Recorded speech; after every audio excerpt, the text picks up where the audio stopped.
What is going on, YouTube Nation? This is Darth Dividend. If you guys are new to my YouTube channel, make sure you subscribe and hit the notification bell so you don't miss future videos. We are at 6,200 Dividend Warriors strong as subscribers. You guys are incredible. All I ask you to do, if you're new, especially watching this video, just subscribe, hit the notification bell, smash that like button, and enjoy the ride. I'm gonna try. See, after November 2nd, I'm gonna try 5 videos a week, depending on school, but it's going to slow down a little bit, which will be nice. But yeah, I enjoy doing these videos for you guys. There's some really good stocks out there. One of them that I'm going to discuss, I did own, and it blew up so fast I had to sell it. And very, very interesting with the technology sector and certain stocks that are out there. Some of these are 3% or above, which I'm going to address. Some of them you probably already have in your dividend portfolio. And I'm going to show you one that's a little interesting. It gives off an annual dividend, which is really interesting. But I found that interesting. I normally don't post videos on semi-annual or annual dividends, but I'll go over that as bonus stock. So let's check this out right now. That first stock is Cisco, CSCO. So it's looking at the past 5 years. And that first stock is Cisco, CSCO. It has a dividend yield of 2.66%. Hasn't done well against the S&P in the past 5 years, but that's okay. Its year range is 35.28 to 60.27. This is a big company, and it is on the NASDAQ. And the thing is, these guys are an American multinational technology conglomerate corporation headquartered in San Jose, integral to the growth of Silicon Valley. They develop, manufacture, and sell networking, hardware, software, telecommunications equipment, and high technology services and products. Through its numerous acquired subsidiaries, such as OpenDNS, WebEx, Jasper, Cisco specializes in specific tech markets such as the Internet of Things, domain security, and energy management. On January 25th, 2021, Cisco reincorporated Delaware. Cisco stock was added to the Dow Jones Industrial Average on June 8, 2009, and also included in the S&P Index and Russell 1000 Index, NASDAQ 100, and Russell 1000 Growth Stock Index. So, Fortune magazine ranked Cisco number 1 in their annual list of the 100 best companies to work for in 2021 based on employee survey satisfaction. So I wanted to read that just to show you how popular they are amongst the investors and some of the big juggernauts out there. And what's really nice, I have to show you the revenue. It's incredible. For 55.74, it's kind of surprising, and a PE ratio of 22.29. Let's check this out. So here's the thing. They're kind of at a stagnant. They're at 49. This is in millions of US dollars. It's right at 49,330, slowly improving. They're a little stagnant. 2019, 2020, 2021, they started to make some improvements. And they're a very big company, and I see them, again, none of this is financial advice. It's for entertainment purposes only. I have a disclaimer in the description. But this is a very good dividend stock, which I'll go over their dividend history. The revenue is slowly going up. There's a lot of positive news about Cisco, and they adapt to the environment. Technology stocks, I mean, it's either you do well, you're excelling or in adapting, or you're screwed. There's no in between.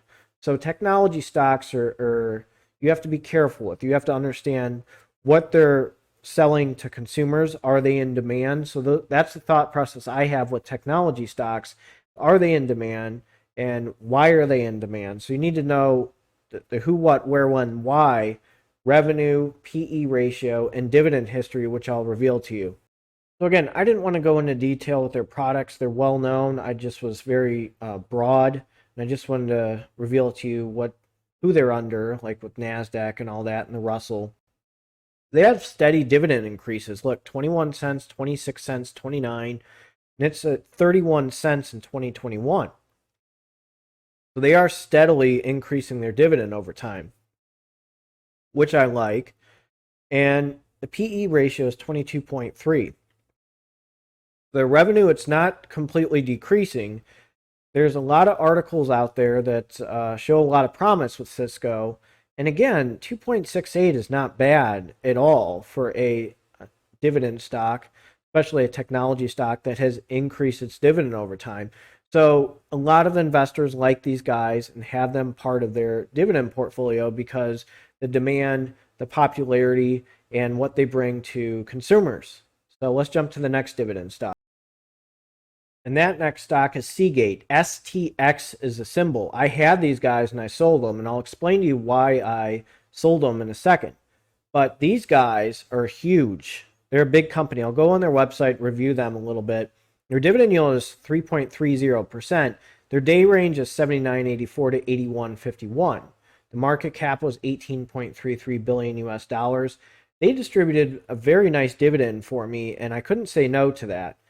And this is when I sold them on my M1 Finance dividend portfolio. When they were way up there in the 90s, the big news was with them was they were going to do some crypto mining, and that just grabbed everyone's interest, and everybody like started buying them like crazy. The price per share went up. I had these guys right around here when it was 45.76, and the thing was I could not keep up with these guys on my M1 Finance dividend portfolio, so I sold them, and eventually I could rebuy them. I, obviously want to focus on QYLD, RYLD, and XYLD, but I'm highly considering these guys. This is why I'm posting a video. They're still on my radar. It does suck to sell a really good dividend stock like Seagate or Innovative Industrial Properties, which is IIPR, but I just couldn't keep up with them. It was probably buying the dip on M1 Finance. Same with MasterCard. I bought MasterCard with a dip on my M1 Finance dividend portfolio. I couldn't keep up.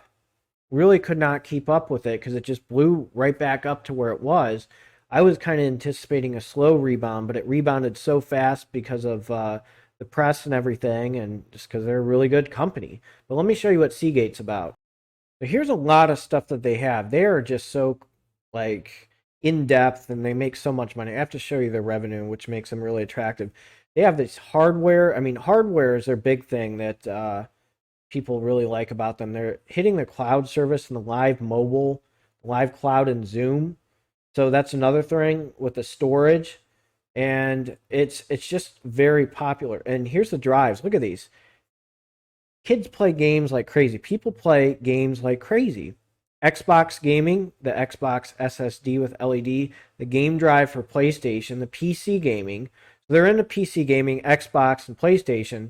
And then, the big thing is here's Iron Wolf and Skyhawk hard drives. So their hard drives are really popular. And here's the thing with Seagate as well. With this, the esports is starting to get really big. And, kids are starting to do this. These colleges are starting to have like esports teams. And that's starting to get really popular. So the demand is probably going to be higher with these guys, especially if, kids are going to be on the PCs a lot more. So FireCuda gaming hard drive is very popular amongst the video gamers. I used to play video games all the time when I was in college, Battlefield 2 Modern Combat and, Call of Duty and stuff. And I actually was kind of like semi-pro in it. I mean, I didn't, some people paid me to do clan matches. Pretty cool back in the day for Battlefield, but it was really cool to see how big Major League Gaming started to get, and now things are really starting to blow up in esports with Blizzard and all that. That's very exciting. So this is something that's really exciting about Seagate and the personal storage data, the Backup Plus, the Barracuda, the expansion. So let me show you the revenue that these guys generate.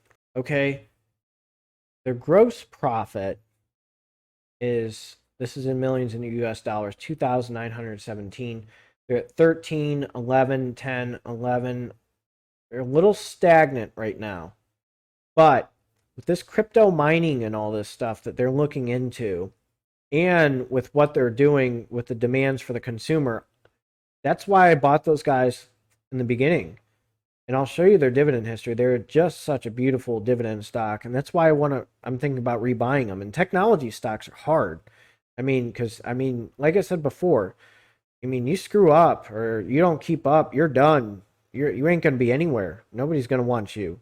So that's the thing with people adapting to change and companies adapting, and Seagate has done a fantastic job with adapting to change.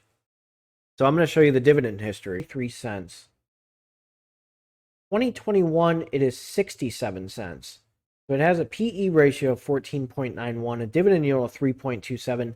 I found out about this dividend stock because of Matthew Ramey. So I want to give Matthew Ramey a big shout out. That's one of my buddies. And one of his ebooks is in the comment section. So, if you're interested, check that out.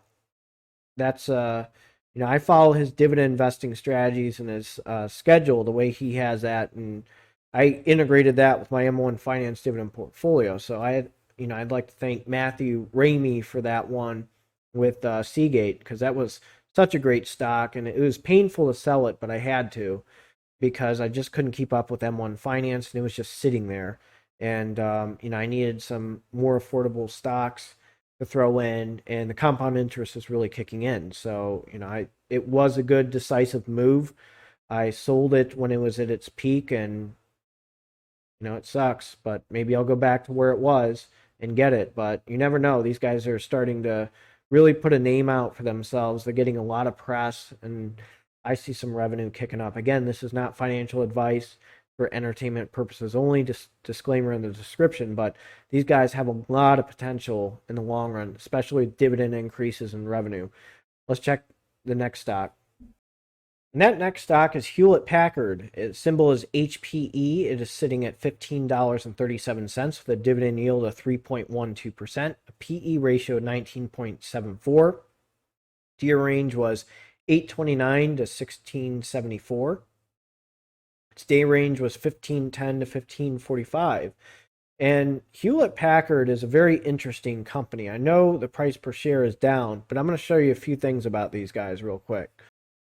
They have data storage, compute, networking, software. I have actually right behind me a Hewlett Packard printer, if you can see my skull over there that I have. And you know what's painful? I hate saying this, but that ink, the ink drives me nuts. They got cloud, they got data storage, they got networking, they got software. Let me just go over their software. So they have... they usually adapt to the software, and I find this really cool. This Kubernetes container that I was looking over a few things to deploy cloud native and non-cloud native applications. So these guys always adapt to changes, and their speed and agility for open analytics and data management platform. It's very exciting to see what their capabilities are and the way they adapt. So that's what I really like about these guys. I'm going to show you the revenue real quick. Again, is a company, okay, technology company. It's the nature of the beast. It's very challenging. Looking at this, it's stagnant right here from 2015 to 2020. Now you can play the pandemic card, but these guys are adapting.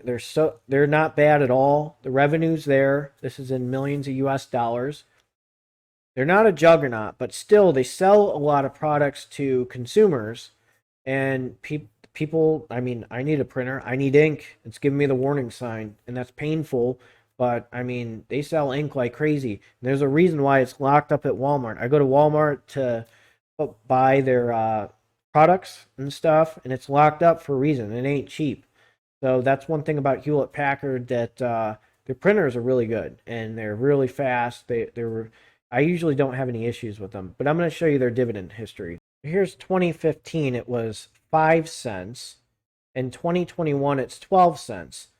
So you have a PE ratio of 19.96, a dividend yield of 3.17, very slowly increasing its dividend. Now, I had Huntington Bank shares, which I showed you. Now, it's still increasing its dividend, but the bank stocks usually increase their dividends a little bit faster than a company like Hewlett Packard. So this is still a hot dividend stock out there. It's 3.17. And again, 2021, it was 17 cents. 2015, it was 5 cents. So you are getting an increase in dividends. That's one thing I want to show you about these technology stocks. Seagate, probably of the three, Seagate is probably the most powerful one out there, I think. Cisco is really good too. Cisco is very powerful too. Hewlett Packard is probably number three here, but you're still going to get a decent dividend for $15.34 of a stock. You know, the price is $15.34, and you're getting a dividend yield of 3.17%. So, you know, that's one to look into. Let me show you this bonus stock. It's an annual dividend stock, but it's very interesting. ASE Technology, ASX is a symbol. It has a dividend yield of 4.26%, a PE ratio of 12.02, and it's a semiconductor. It's involved with the semiconductors. Its year range is 421 to 962. So, you know, it's, if you look at, let me get the S&P out real quick. In the past 5 years, it's going up, and it took a big dip, and then it's going up. So it's just one to keep an eye on. You know, if you have a traditional Roth IRA or something, or you're just trying to park some money and see what happens and sell it. So this may not be a bad day trading stock. You know, it's just down. I mean, there's a big dip there. I just want you guys to be aware of it. This is in the past 5 years, and let's see what the max. It is going up. So went from $2 to $7. It's not a fast growth, but it's just one to keep an eye on. So I just want to show you guys that, and I'll show you their dividend history. You got 12, 15, 22, 18, 13, 10, 8, 21. So it's more like a park it, maybe sell it for a profit. I mean, you got to be a really good annual dividend stock for me to buy. I don't like the it's not consistent, but it's a cheap one. I mean, some day traders would probably like this one to buy and sell. Dividend investors, I don't know. Let me know what you think about these three stocks. Do you like Seagate? Do you like this stock? ASX is a symbol. ASE Technology. What do you think about Hewlett Packard? Let me know what you think about Hewlett Packard and Cisco. What do you think about those three companies, as well as a bonus stock? So if you're new to this channel, make sure you subscribe and hit the notification bell so you don't miss future videos. 6,200 dividend warriors strong. Might as well pull off a Dave Chappelle and go Wu-Tang and stand up. I'm pretty pumped up to get this channel going. So you know, you guys have been amazing. So you guys take care. I'm gonna try to post one Friday. Maybe Friday morning I might do it, like right when I wake up. So I might be a little grumpy since I don't have my coffee in me, or completely. So, but bear with me. But you guys take care and have a good one.